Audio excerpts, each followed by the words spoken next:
letter, magic foot. Write the perfect letter, a magic foot. It's an alphabet way to spell. All right, let's see what we got here, Foot. Okay, I could die watching this. 20 years ago, the musical comedy, the 25th annual Putnam County Spelling Bee, premiered off-Broadway in New York City, and shortly after that, it opened on Broadway. It would go on to win several Tony Awards, and now through November 2nd, you can catch it on stage at Theater Under the Stars at Hobby Center. Two of the stars of the show, actors Cahoon and Mark Ivy, the guy you just saw singing that beautiful song, they are joining us now with more on this heartwarming production. Guys, it is so nice having you both in studio. Mark, I've known you forever. Yes. You know I'm a huge fan. Kevin, I saw you in Shucked on Broadway. Listen, I'm a huge fan of yours. You're on our television every single day. You don't have to say it just because I said it to you. I'm telling you the truth. We're all fans of each other. This is a lovely moment. Guys, the show, I've never seen the show. I've never seen Spelling Bee, but it's a beautiful full circle moment because Dan Connectus, who's the artistic director at Theater Under the Stars, he choreographed the original production. That's true. So, and now he's there. So describe to us, what is this show all about? I understand it's fast moving and it's hilarious. It is. Yes. It is about a spelling bee. Kids, anyone who has experienced a spelling bee themselves will relate. Yes. If that was a traumatic experience or not a traumatic experience for you. There's a lot of audience participation. We have guest spellers from the audience every night who participate in the plot of the show. The audience is asked to spell words? Yes, but you're prepared before. Don't sit there the whole night thinking, oh God, they're going to pull me on stage. It's only if you volunteer, right? That's right. That's exactly You right. have to sign up for it. There's a screening process, but it is the power's in your hands if you want to spell, for sure. Okay, that's good, because for those of us who don't like being pulled up on stage, that sounds terrifying. The show looks colorful and fun. Mark, your character here, larger than life. How much fun is it to dive into a role? And have you played this role before? I have gotten to play this once before at stages. It was right when shows were opening back up again, right after the pandemic, around like 2021. So we were actually allowed to have audience participation just because of all the COVID, rules that we had with our union. So that aspect is a whole new ball game for me, and I do get to play this hot potato of a character, Barfay, who is just a boisterous little human being. Hot I love potato's him. a good way to right? I love that. You don't want to catch him, but on a bad day. But he's fun, and what I love about the show is that there's a lot of heart in there too. So this is rehearsal footage of your ensemble all coming together, and it really is a demanding experience. To be in a show like this that is so quick, you guys can't lose focus for even 1 second. Is that fair to assume? That's very true, especially with this show with so much audience. It's never the same show twice. So if you've come once, come again, because it's a different experience. absolutely. What's it like to get off stage and to know that everybody in that theater has had such a good time? I think that is the best work day that I could describe, right? Even when we were in rehearsals, it's like it didn't feel like we were going to work that day. It just felt like, oh, who can make each other laugh the hardest that day? Yeah. And that's kind of what it feels like. And you want to leave a show feeling that way, You can relate to it, but you also laughed all night. Absolutely. By the way, we do have so many Houston connections. As our producer Heather and I were going through the show today, Heather said, these guys have done so much. You each have so many credits to your name that we actually decided that we would take a commercial break and come back to talk more about your backgrounds. Come on. Because, true story, I mean, when I moved to Houston, I remember someone telling me, you know what, it's the biggest theater district outside of New York City itself. It's true. And for you both to be from here and performing on not only local stages, but on stages around the world, that's gotta be so satisfying. For you to know that you're representing your hometown so well. Yeah. I mean, I didn't know what a musical was until I went to the Humphrey School of Musical Theater. My mom had the vision. She said my son would do this well, I think. And it was on West Gray above a Beer Paredes. And I walked in, and they were singing songs from the Me Nobody Knows. Chandra Wilson was in that class. Wow. And I thought, this is where I'm meant to be. So it clicked immediately. Immediately. You felt right at home. Immediately. I never looked back. Okay, so at that age, about how old were you at that 10. age? 10 years old. Could you have envisioned a future when you were a Tony Award nominee, which he is? by the way. Listen, it's just, I'm the luckiest person in the world, truly. But I have to say, it's because of TUTS and the Humphrey School of Musical A little bit Theater. of luck, loads of talent, though. Well, loads you know. of talent. Same experience, though. Hanging on, Yeah. keep going. You had the same experience? Yeah, I was about like 14 years old, and that's when I learned like, oh, I can actually do this for a living. I had great teachers and great professors there that were like, no, you can, if this is what you want to do, we can give you the training to pursue that and later on in life. And look at me now, I'm wearing a wig and spelling with my foot. Well, that has always been my dream I know. as well. Dreams do can come that. true. Dreams can come true. Yeah.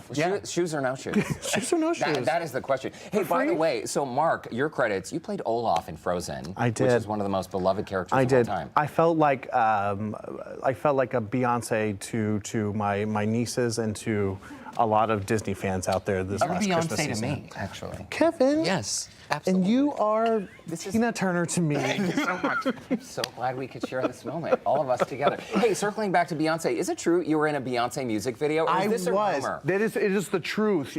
You can't see me in the music video because I was cut from it, but I was there that day. What? I had just been cast in Xanadu, and this was she was filming at Funplex, and it was like the roller skating music video. So fun. And I thought that I could roller skate, but it turns out I can't.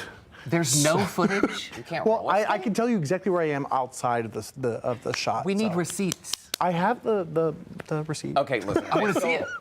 I still have so many questions. See, I forgot my lederhosen and my roller skates today. What am I doing? We're going to take a quick commercial break, but we will be back with the incomparably talented Kevin Cahoon, Mark Ivy. Don't go away. Houston Life will be right back.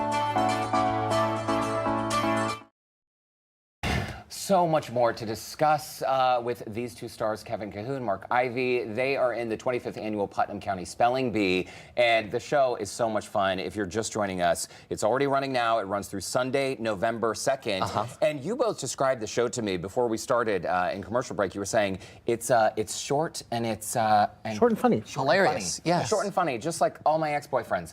Hey. No, just hey, dad jokes all day long.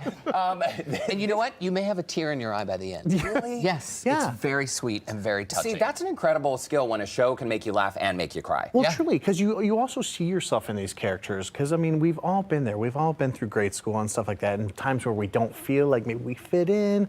And so, but there's also parts of us that like feel like emboldened or like I'm a perfectionist. So you really can pick out each character and be like, I relate to that person. Yeah, without a doubt. It really is incredible how powerful a tool the arts can be. And I think, Mark, what you just said, I mean, we see ourselves, right, in many ways when we go to a show because it's relatable. And yes, I did misspell the word camouflage in 4th grade in a spelling bee. Guys, That's a word in the show. I used a PH instead of an F. Well, it happens all the time. You're not alone. I still have dreams about this. And so when people leave the show, as you mentioned, not only will they have laughed, but you're going to have touched them in some way. Without a doubt. Yeah. No question. No question. Yeah. For the two of you, again, when I look at all of your credits, Mark, I just want to list, we already talked about Frozen, where you played Olaf. You've done Sweeney Todd, Little Mermaid, Seussical, All Shook Up, Little Shop of Horrors, Music Man, Oliver, First Date, Reefer Madness, all these other, I mean, A Christmas Carol. I was in A Christmas Carol once. Tiny Tim? No. No. Are you asking about Martha? Yeah, were you Tiny Martha Tim? Cratchit. I was young Scrooge. Oh. And I was Peter Cratchit once, too. Let me tell you a crazy story about Scrooge at TUTS that I did in 1982 That's at the right. music hall. Julia Crone, legendary brilliant actress, plays Ronalisa Peretti in Spelling Bee. Okay. Her dad played Scrooge, Charles Crone, legendary actor, when I was Tiny Tim at TUTS in 1982. You were Tiny Tim? Yes, circle. in 1982. Small yes. world. Okay, And now I that get is to work wonderful. with And now you're working with Julia, her. his daughter, who's a genius. Okay, well, Yeah. and then can we talk about also, so the Tony nominations, Tony and Drama Desk nominations, by the way, for Shucked, hilarious musical about corn, Wedding Singer, Chitty Chitty Bang Bang, Lion King, Rocky Horror, I mean, all kinds of shows off Broadway, including Hedwig and the Angry Inch. You two have done so much. What is on the list? Like, what is left to accomplish when you've had so many satisfying roles in your Sleep, career? I think. Sleep. Yeah.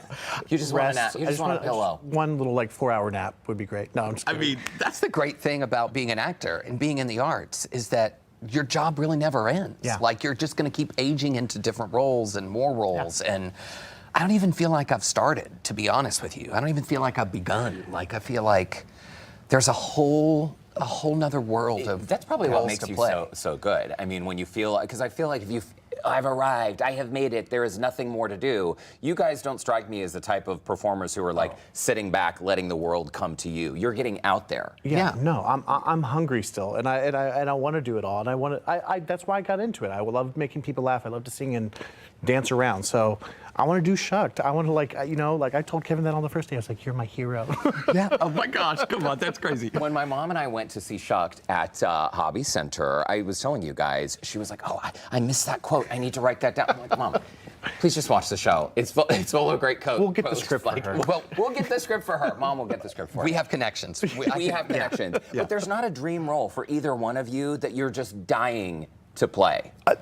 I really do want to be Peanut and Shucked. Listen, Which is the role you no played. brainer. Yes, I played Peanut. Yeah, and I appreciate you wearing the merch for Shucked, because when we were doing Shucked, I would have this show on, and you would have and I would like, see, he's selling tickets. You know, and he's on the payroll. He doesn't even know. I have the Shucked T-shirt, which I bought and paid for. See? And I have the sweatshirt. I have the whole thing. In fact, I still have the playbill with your name in it when I saw you on Broadway. It's incredible. Wow. Guys, final thoughts on Putnam County Spelling Bee, because we only have until November 2nd to go see it. That's right. I think you've got to check it out. If you just want a good night at theater where you laugh and you feel something, and you want to get involved too, there's a chance for you to do that. So Never the same show twice. Never. TUTS.org. You'll have a blast, I promise. And you only will be participating as an audience member if you want to. If so you for want those to. of you who are terrified of being on stage like I am, Yeah. they're not going to drag you up there screaming. No. Kevin Cahoon, Mark Ivy, it is such a pleasure having you both in studio. Thank you. for Thank making you. time for us. Truly. Thank you. And break a leg tonight. Oh, thank you. We Yes. got a show, 8 o'clock tonight. Okay. Who's Hobby coming? Center. Very nice. Come back and see us anytime. Thank It's you. always a blast. All right. In the meantime, we have put a link up on our website, HoustonLife.tv. Look for that scene on Houston Life section to learn more about the show and to find tickets.